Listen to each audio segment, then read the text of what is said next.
नमस्कार। नेपालको सिमेन्ट बजारमा एउटा स्थापित नाम पाल्पा सिमेन्ट अब शेयर बजारमा प्रवेश गर्दैछ। यसको मतलब कम्पनीले पहिलो पटक सर्वसाधारणलाई आफ्नो शेयर जारी गर्दैछ, जसलाई हामी आइपिओ भन्छौं। ल आउनुहोस् यो आइपिओको भित्री कुराहरू के छन् अलि गहिरिएर हेरौँ न त।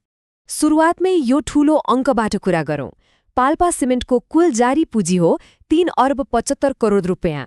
यो सानो रकम पक्कै होइन र यसले नै यो आइपिओको महत्त्व कति छ भन्ने कुरा देखाउँछ। आज हामी के कुरा गर्छौं त? सुरुमा यो सार्वजनिक निष्कासन के हो भनेर बुझ्नेछौं। त्यसपछि कसले र कहिले लगानी गर्न पाउँछ भन्ने विवरण हेर्नेछौं। तेस्रोमा कम्पनीको आर्थिक स्वास्थ्य कस्तो छ भनेर यसको हिसाब किताब केलाउनेछौं र अन्त्यमा यी सबैको आधारमा केही निष्कर्ष निकाल्ने प्रयास गर्नेछौं। ल अब सुरु गरौँ पहिलो खण्डबाट। आखिर पाल्पा सिमेन्टले शेयर बजारमा कस्तो प्रस्ताव ल्याउँदैछ त? खासमा कम्पनीले आफ्नो कुल जारी पुँजीको 20% हिस्सा सर्वसाधारणका लागि छुट्याएको छ र यो निष्कासनको पहिलो चरण आउँदो पौष 25 गतेबाट खुल्दैछ। यहाँ हेर्नुहोस् त, कम्पनीको पुँजी संरचना। कुल पुँजीको 20% अर्थात् 75 लाख किता शेयर सर्वसाधारणका लागि आउँदैछ। तर याद राख्नुहोस् है, यो एकैचोटि सबैका लागि आउँदैन। पहिलो चरणमा यसको केही अंश मात्र निष्कासन हुँदैछ। त्यसो भए यो पहिलो चरणमा कसले र कहिलेसम्म आवेदन दिन पाउँछ त? ल यसको विवरण हेरौँ। पहिलो चरणमा 2 समूहलाई प्राथमिकता दिएको छ। पहिलो, आयोजना प्रभावित स्थानीय, जसले पौष 25 देखि माघ 9 सम्म आवेदन दिन सक्नेछन्, र दोस्रो, विदेशमा रहेका नेपाली नागरिक, तर उहाँहरूका लागि आवेदन अवधि अलि छोटो छ, केवल पौष 25 देखि 30 सम्म। अब लगानी गर्ने हो भने केही कुरा थाहा पाउनै पर्छ। न्यूनतम 10 किता र अधिकतम 1 लाख कितासम्मका लागि आवेदन दिन सकिनेछ र यो सम्पूर्ण प्रक्रियाको व्यवस्थापन चाहिँ नबिल इन्भेस्टमेन्ट ब्याङ्किङ लिमिटेडले गरिरहेको छ। अब अलिकति कम्पनीको पृष्ठभूमिमा जाउँ न त। सन् 2009 मा स्थापना भएर 2019 मा क्लिङ्कर र 2020 मा सिमेन्ट उत्पादन सुरु गरेको पाल्पा सिमेन्ट आफ्नो स्थापनाको लगभग 17 वर्षपछि अब सार्वजनिक कम्पनी बन्न लागेको हो। कम्पनीको बारेमा केही मुख्य तथ्यहरू हेर्दा यसको कारखाना नवलपरासीको सुनवलमा छ भने खानी पाल्पाको रहवासमा उत्पादनको लागि आधुनिक VRM प्रविधि प्रयोग गर्दछ। यसको वार्षिक क्लिङ्कर उत्पादन क्षमता करिब 5,90,000 मेट्रिक टन र सिमेन्ट उत्पादन क्षमता 7,30,000 मेट्रिक टन छ र यो नेपालको एक प्रतिष्ठित व्यावसायिक घराना RMC ग्रुप अन्तर्गतको कम्पनी हो।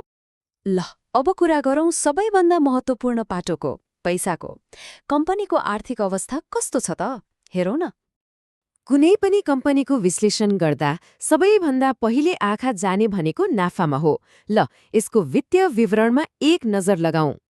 यो अङ्क हेर्नुहोस्।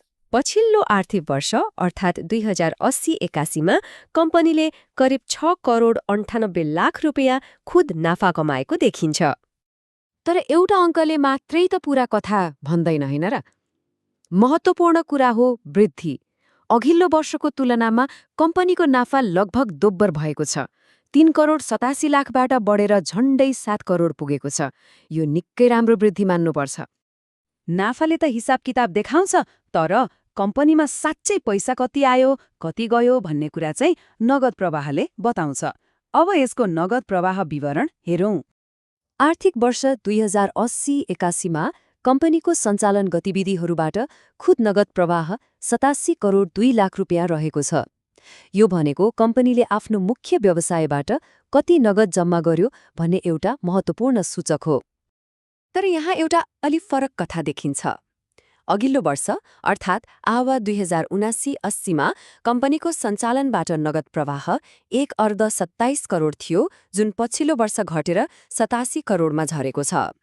नाफा बढे पनि नगद प्रवाह घट्नुले सञ्चालनमा केही चुनौतीहरू आएको हो कि भन्ने सङ्केत गर्छ। अब अन्तिम खण्डमा जाउँ, जहाँ हामी विशेषज्ञहरूको मूल्याङ्कन हेर्नेछौँ। क्रेडिट रेटिङ एजेन्सीले कम्पनीलाई कस्तो ग्रेड दिएको छ त? इक्रा नेपालले कम्पनीको दीर्घकालीन कर्जालाई LBB रेटिङ दिएको छ। सरल भाषामा भन्नुपर्दा यसले के जनाउँछ भने कम्पनीको ऋण तिर्ने क्षमतामा मध्यम स्तरको जोखिम छ। त्यस्तै कम्पनीको अल्पकालीन कर्जाको लागि चाहिँ A4 रेटिङ रहेको छ। यी दुवै रेटिङले लगानीकर्तालाई कम्पनीको वित्तीय दायित्व वहन गर्ने क्षमताको एक झलक दिन्छन्। र यो कुराले हामीले हेरिरहेको तथ्याङ्कमा अझै विश्वास थप्छ। कम्पनीको स्वतन्त्र लेखा परीक्षकको प्रतिवेदनले भन्छ कि प्रस्तुत गरिएका वित्तीय विवरणहरूले कम्पनीको अवस्थाको साँचो र निष्पक्ष चित्र देखाउँछन्। यसले हामीले विश्लेषण गरेका अङ्कहरूमा विश्वास गर्न आधार दिन्छ। त अन्त्यमा एउटा महत्त्वपूर्ण प्रश्न। एकातिर कम्पनीको नाफा बढ्दो छ, जुन एकदमै सकारात्मक कुरा हो, तर अर्कोतिर सञ्चालनबाट आउने नगद प्रवाहमा भने सङ्कुचन देखिएको छ। यो अवस्थामा के पाल्पा सिमेन्टले शेयर बजारमा प्रवेश गर्दा आफ्ना नयाँ लगानीकर्ताहरूका लागि साँच्चै बलियो आधार तयार गरिरहेको छ त? यो प्रश्नको उत्तर भविष्यले नै दिनेछ।